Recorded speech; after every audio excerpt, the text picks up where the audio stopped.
कौन ब्रह्मा का पिता है, कौन विष्णु की मां, शंकर का दादा कौन है, हमको दे बता। ये जानने के लिए कृपया सुनिए। जगत गुरु तत्वदर्शी संत रामपाल जी महाराज के अमृत वचन सर्व पवित्र धर्मों के पवित्र शास्त्रों के आधार पर।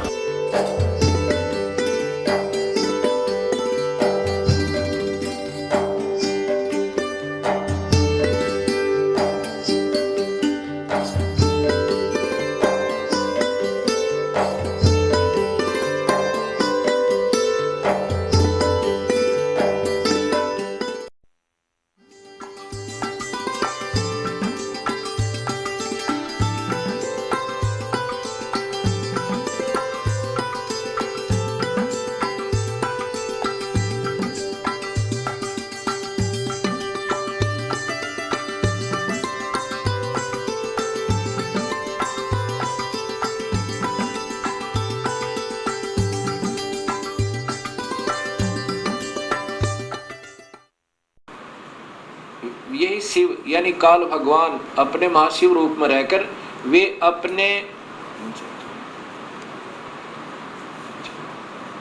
अपने सारे अंग में भस्म रमाए रहते हैं।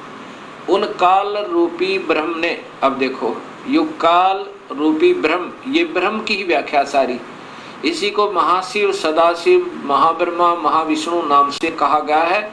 इन पुराणों का प्रारंभ यहाँ से होता है, फिर आगे चल के त्रिलोकीय ब्रह्मा विष्णु महेश की उत्पत्ति इसी ब्रह्म से होती है।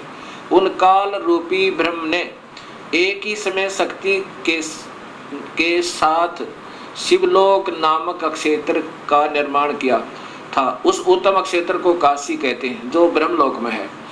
वह परम निर्वाण का या मोक्ष स्थान है, जो सबके ऊपर विराजमान है। वे प्रियतम रूप शक्ति और शिव जो परमानंद स्वरूप है, उस मनोरम क्षेत्र में नित्य निवास करते हैं। ये ब्रह्म काल और या पार्वती यानी महापार्वती प्रकृति काशी पुरी परमानंद रूपणी है। मुने शिव और शिवा ने प्रलय काल में भी कभी उस क्षेत्र को अपने सानिध्य से मुक्त नहीं किया है, इसलिए विद्वान पुरुष उसे अविमुक्त क्षेत्र के नाम से जानते हैं। उसमें इसलिए पिनाकधारी शिव ने पहले उसका नाम आनंद वन रखा था, उसके बाद वह अविमुक्त नाम से प्रसिद्ध हुआ। देवर से एक समय उस आनंद वन में रमण करते हुए यानी पति पत्नी का व्यवहार करते हुए शिवा और शिव के शिवा यानी प्रकृति देवी और शिव ये काल भगवान के मन में यह इच्छा हुई कि किसी दूसरे पुरुष की सृष्टि करनी चाहिए, जिस पर यह सृष्टि संचालन का महान भार रखकर हम दोनों केवल काशी में रहकर इच्छा अनुसार विचरें और निर्वाण धारण करें। वही पुरुष हमारे अनुग्रह से सदा सबकी सृष्टि करे, पालन करे और वही अंत में सबका संहार करे। अब आगे देखिए, ऐसा निश्चय करके शक्ति सहित सर्वप्रिय परमेश्वर शिव ने अपने वाम भाग के 10वें अंग पर अमृत मल दिया। ये इन्होंने अपने हिसाब से गलत कर दिया, जबकि संस्कृत सहित अभी आपको दिखाया था, इसलिए डबल दिखानी पड़ रही मुझे।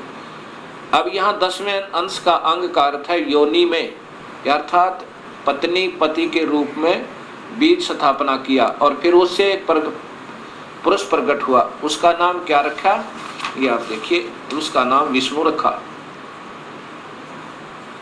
ये देखो, उसने अपना नाम पूछा तो बात सुनकर महेश्वर भगवान शंकर हंसते हुए कहे कि तुम्हारा नाम, ये देखो। शिव ने कहा कि वत्स बेटा, आप व्यापक होने के कारण तुम्हारा विष्णु नाम विख्यात होगा। ये काल कहता है विष्णु को बेटा, वत्स माने बेटा, तेरा नाम विष्णु होगा।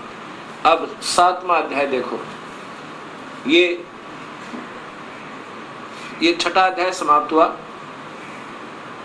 अब ये 7वां अध्याय देखिएगा। ब्रह्मा जी कहते हैं कि देवर से उसके बाद मुझे भी काल ने ही, ब्रह्म ने ही उत्पन्न किया, ये स्पष्ट है। सदाशिव ने पूर्ववत अर्थात जैसे विष्णु को उत्पन्न किया वैसे यत्न करके मुझे परमेश्वर ने सांब यानी पार्वती, प्रकृति देवी और सदाशिव दोनों ने पहले की तरह जैसे विष्णु उत्पन्न किया पति पत्नी के रूप से, मुझे अपने दाहिने अंग से उत्पन्न किया। उन महेश्वर ने मुझे तुरंत ही अपनी माया से मोहित करके नारायण देव के नाभि कमल में डाल दिया। ब्रह्मा ने बेरा ही नहीं, आप बेहोश था बता इसने के विराकोण से नारायण की नाभि में था। ये विष्णु महाविष्णु रूप में स्वयं काल ही है और यही इनका पिता है।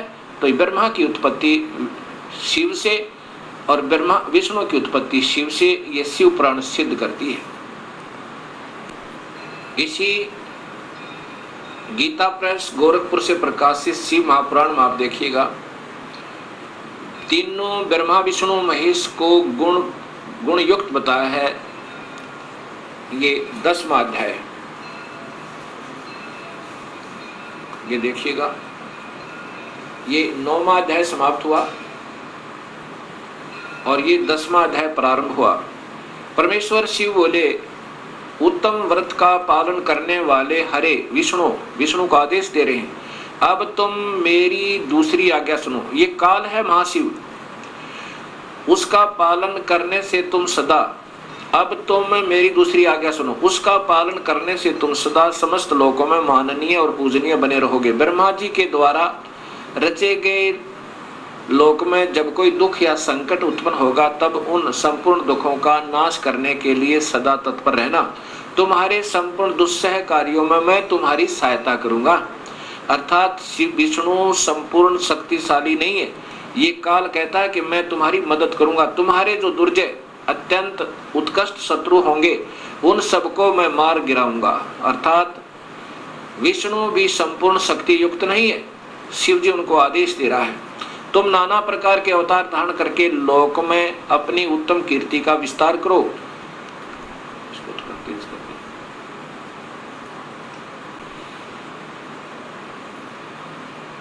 सबके उद्धार के लिए तत्पर रहो। तुम रुद्र के ध्येय हो और रुद्र तुम्हारे ध्येय हैं।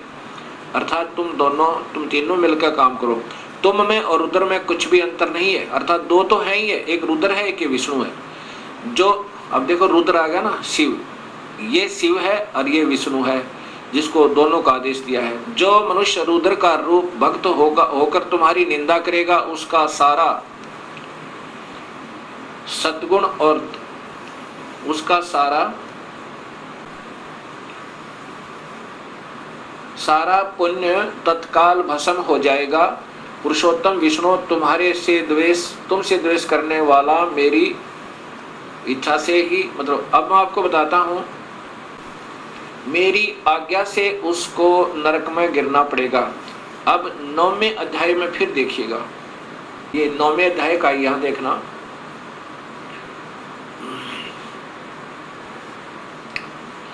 और संहार करने वाले रज आदि त्रिविध गुणों द्वारा ब्रह्मा विष्णु और रुद्र ने नाम से प्रसिद्ध हो 3 रूपों में पृथक पृथक प्रकट होता हूँ।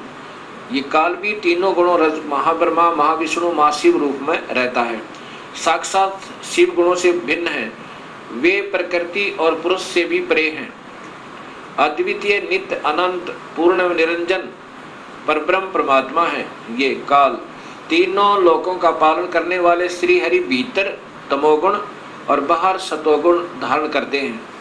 त्रिलोकी का संहार करने वाले रुद्र भीतर सतोगुण और बाहर से तमोगुण धारण करते हैं, तथा त्रिभुवन की सृष्टि करने वाले ब्रह्मा जी बाहर और भीतर से रजोगुण ही हैं।